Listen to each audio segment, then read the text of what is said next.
Bismillahirrahmanirrahim.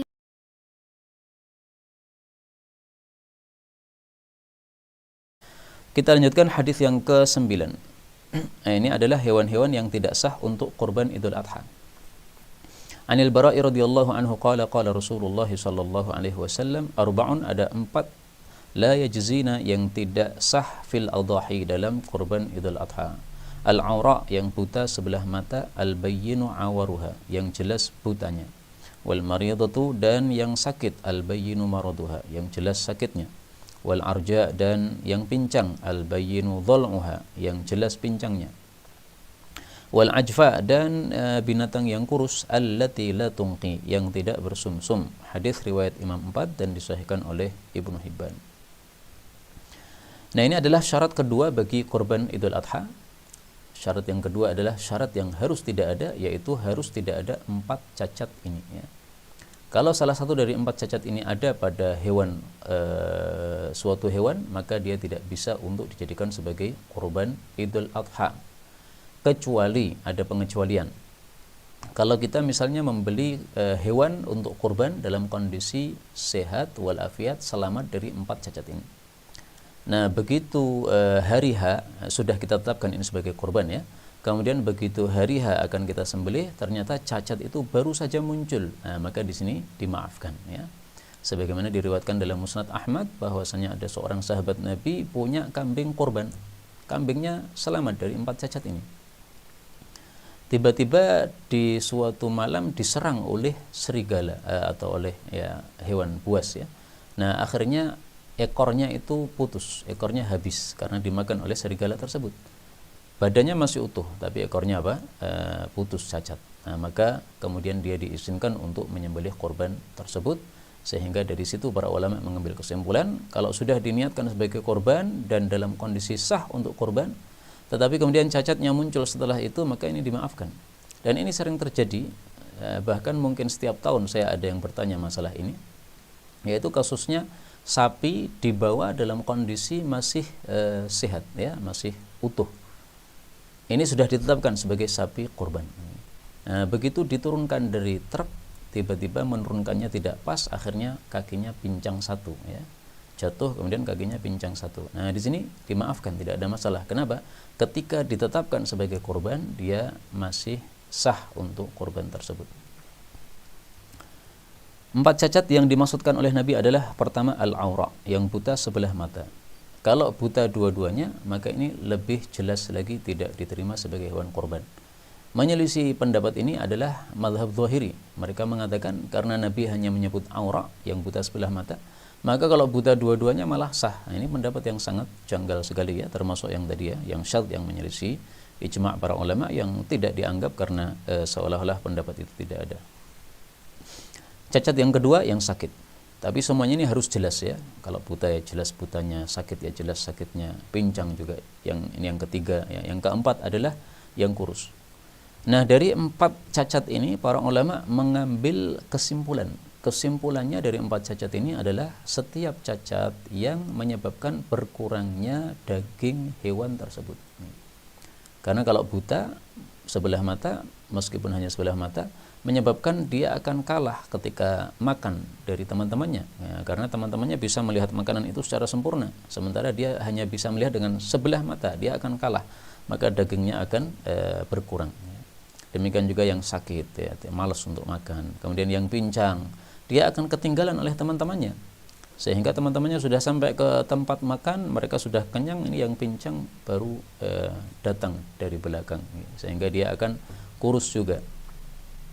Nah, tetapi seandainya ada hewan yang memiliki 4 cacat ini, tapi kita rawat sebaik-baiknya dalam kandang sehingga dia sangat gemuk, ini tetap saja tidak sah, ya, karena memang sudah disabdakan oleh Nabi SAW bahwa 4 cacat ini tidak sah.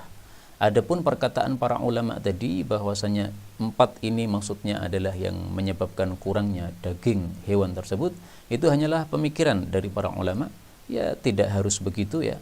Artinya bisa saja ini ta'abudiyah, ya, bersifat ibadah, tidak bisa dipahami bagaimana nalarnya, Tapi banyak para ulama yang memahami hadis ini sebagai sesuatu yang bisa dipaham secara nalar, yaitu kenapa 4 ini tidak sah untuk kurban, yaitu apa? Karena mengurangi dagingnya. Kita lanjutkan hadis yang ke-10, al-haditsul ashir. Ini beberapa aib, beberapa cacat pada hewan kurban tapi yang masih sah untuk kurban. An Ali radhiyallahu anhu qala, amarna, telah menyuruh kami Rasulullah sallallahu alaihi wasallam, an nastashrifa, supaya kita itu memeriksa atau meneliti al-aina, mata, maksudnya matanya hewan yang akan dijadikan korban, wal udhunain, dan juga kedua telinga, wala nudhhiya, dan supaya kita tidak berkorban bi aura, dengan yang buta sebelah mata, wala muqabalah, wala mudabarah, wala kharqa, wala syarqa.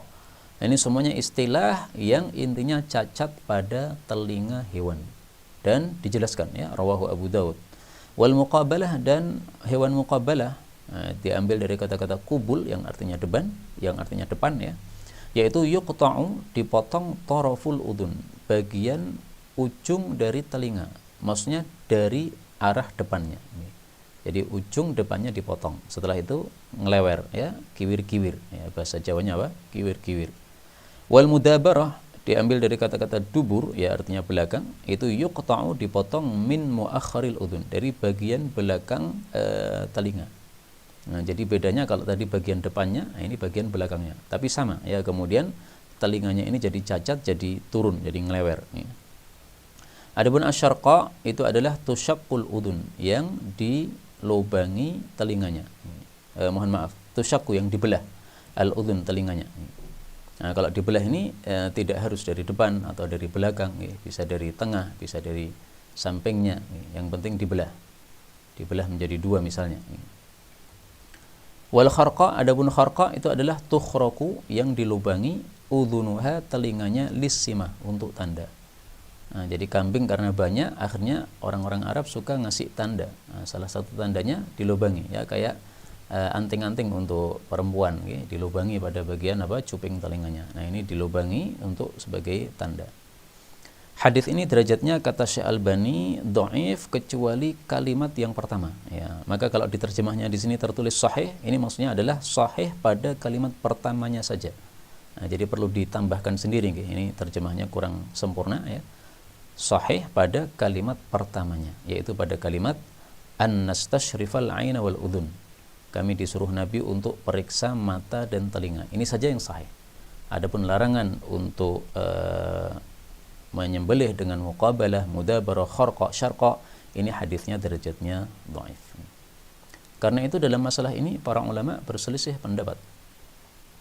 Sebagian ulama berpendapat bahwa muqabalah, mudabarah, kharqa, syarqa ini tidak sah. Kenapa? Karena dilarang oleh Nabi SAW untuk berkorban dengannya. Nah, pendapat yang kedua mengatakan tetap sah. Adapun larangannya ini hadisnya dhaif, tidak bisa dijadikan sebagai hujjah. Anggaplah hadisnya sahih, anggaplah. Maka tetap tidak bisa dijadikan dalil bahwa dia itu tidak sah untuk kurban, karena dia bukan termasuk 4 cacat yang sudah disebutkan oleh Nabi SAW.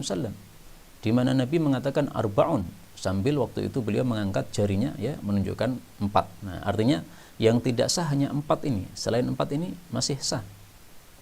Nah, kemudian kalau tadi disebutkan oleh para ulama, sebab cacat yang tidak sah adalah mengurangi daging. Ini sama sekali tidak mengurangi daging ya. Karena kupingnya itu masih sempurna, yaitu dagingnya kuping masih sempurna. Hanya ada cacatnya ya. Sudah dipotong sehingga ngelewer, tapi masih utuh, telinganya masih utuh. Nah, bagaimana kalau telinganya itu sudah hilang betul-betul ya, telinganya sudah terpotong, atau tanduknya terpotong, atau ekornya terpotong. Nah, di situ nanti pembahasan dalam kitab fikih juga, bahwa para ulama berselisih pendapat ya. Kalau mazhab Syafi'i tetap mengatakan tidak sah karena berkurang dagingnya ya, yaitu dagingnya kuping, dagingnya ekor. Tetapi pendapat yang lain mengatakan bahwa itu masih sah karena mengacu kepada hadis yang mengatakan arba'un tadi ya, 4 yang tidak sah, sehingga kalau hilang ekornya tidak ada masalah. Ya, memang ekor itu ada dagingnya tapi sedikit. Kemudian telinga ya ada dagingnya tapi sedikit. Nah, maka yang sedikit ini dimaafkan, tidak ada masalah. Karena apa? Nabi SAW pun pernah berkurban dengan sesuatu yang dagingnya berkurang, yaitu yang sudah dikebiri. Nah, kalau sudah dikebiri berarti 2 telur yang ada di bawah zakarnya itu sudah hilang ya, sudah diremuk, sudah hilang. Nah, maka sebagaimana yang diremuk itu sah untuk kurban, maka demikian juga yang kurang telinganya dan kurang ekornya ini juga sah untuk kurban. Dan itulah pendapat yang diikuti oleh kebanyakan dari guru-guru saya. Wallahu a'lam bishawab.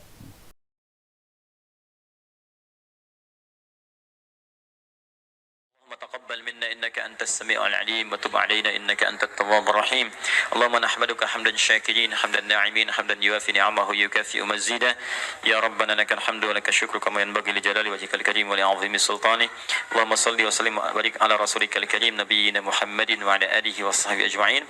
اللهم اجعلنا من أهل القرآن waj'alil Qur'ana sahiban lana fid dunya wa syafi'an lana fil akhirah.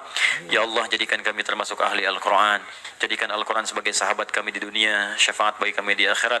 Allahumma nawwir ya Allah qulubana binuril Qur'an. Ya Allah, sinari hati kami dengan cahaya Al-Qur'an. Wa nawwir akhlaqana binuril Qur'an. Ya Allah, sinari akhlak kami dengan cahaya Al-Qur'an. Allahumma nawwir hayatana binuril Qur'an, a'ilatana binuril Qur'an, quburana binuril Qur'an. Ya Allah, sinari kehidupan kami dengan cahaya Al-Qur'an. Sinari keluarga kami dengan cahaya Al-Qur'an. Sinari alam kubur kami kelak dengan cahaya Al-Quran. Allahumma ya arhamar rahimin, taqabbal minna jami' amalina salihah. Ya Allah, mohon terima seluruh amal kami, jadikan itu saleh dalam pandangan-Mu ya Rabbal Alamin. Rabbana yassir lana wa la tu'assir alaina. Ya Allah, mudahkan semua urusan kami, jangan berikan kesulitan pada kehidupan kami. La tada'lana fi maqamina hadha dhanban illa ghafartah. Jika ada pendosa hadir di ta'lim ini, jangan biarkan dia meninggalkan tempat ini ya Allah, kecuali Engkau telah ampuni segala dosanya. Wala hamman illa farajtah. Jika ada yang tengah gelisah, jangan biarkan dia meninggalkan majlis ini kecuali Engkau telah tenangkan keadaan hatinya. Allahumma wala maridan illa syafaitah. Jangan ada ya Allah orang sakit di tempat ini kecuali Engkau sembuhkan penyakitnya. Allahumma ya Allah, Allahumma ya Allah, Rabbana atina fid dunya hasanah wa fil akhirati hasanah wa qina adzaban nar. Bifadlika subhana rabbika rabbil izzati amma yasifun. والسلام على المرسلين وآخر دعوانا سبحانك اللهم وبحمدك أشهد أن لا إله إلا أنت نستغفرك ونتوب إليك والحمد لله رب العالمين ثم السلام عليكم ورحمة الله وبركاته.